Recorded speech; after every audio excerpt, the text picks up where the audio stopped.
Hello everyone, my name is Angela Hernandez and this is Bentley. Today we will be discussing with you owning a pet before having children. A few topics that I will be discussing with you are early stages of pets and babies and taking care of a pet and a baby. Now, I recently moved into my first house and I decided to get Bentley here before having children. Now, I can't say it's been easy at all dealing with him, especially potty training, but it has definitely given me a lot of thoughts and insights to having children. Now, feeding a puppy is very similar to feeding a baby. There are many times where puppies, when they're first born, they have to be fed out of a bottle because they're so small and because they're so young. Same thing goes for babies. When a baby is first born, you have to feed the baby out of a bottle. Puppies are also very fragile, same thing as babies. Sometimes puppies can be a little bit more fragile because they're so small, but they do run around the house. So if they happen to fall down the stairs, it's very possible a small puppy can break a leg. Also, if the puppy jumps up on the couch, if he jumps off the wrong way, it's very possible he can hurt himself. So you have to make sure you're very careful with having young puppies.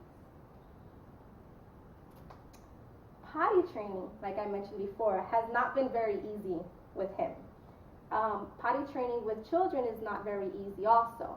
And I know this because I have many nieces and nephews. It takes a while to get a child trained. The same thing goes for a puppy.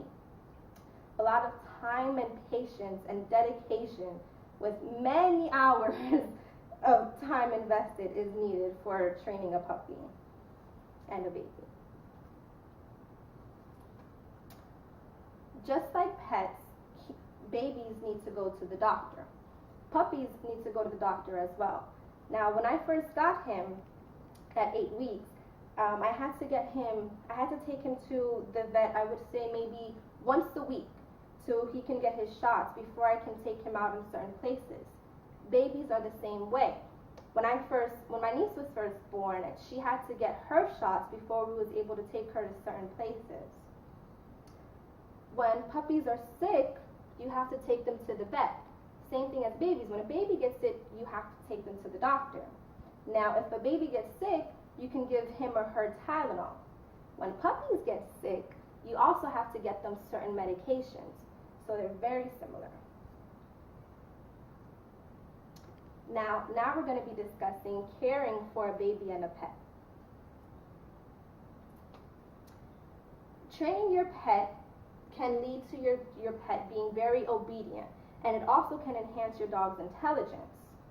Now, training him like I said, has not been very easy, but you want a dog trained because if you have guests over, you want to make sure that your puppy is trained so he can sit, stop, or stay, so he's not jumping up on your guests. You also don't want him jumping up on your couch if you have guests there, and you don't want him begging for food, which I try to teach him when we're eating. You don't want him at your dinner table begging because it's not good at all. Having children and helping them with their homework is also similar in a way for training your puppy, because you help your kids with homework. You want to make sure your child is smart. So you help them out, you make sure they get their homework done, and you want to make sure that they understand certain materials with school. You also want your child to be very successful. So having a successful child is the same thing as having a successful puppy when they're trained. As parents, we have to deal with many sleepless nights of making sure our child's homework gets done, or any worries that he has, making sure we've done everything we can to make sure our child is successful.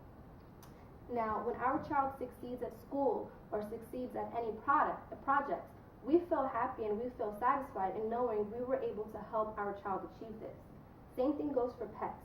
When our pet is trained or when he's potty trained, it gives us satisfaction in knowing we were able to help our pet achieve that. And we feel happy knowing that we don't have to clean up after him. There are many similarities between pets and children. Raising a pet is very similar in raising a child, as you can see. Having a successful pet is key for you to having a successful child, and it helps gives you the tools you'll need. At times, many pets can actually help you raise your child. If you're busy cooking or busy working on a project, a pet can actually help you keep your child busy. They can help entertain your child so you can get other things done. Now, if you have any further questions, there's actually some references here that you can go on and take a look at if you have any questions about raising a pet or raising a child or any questions at all. Thank you so much.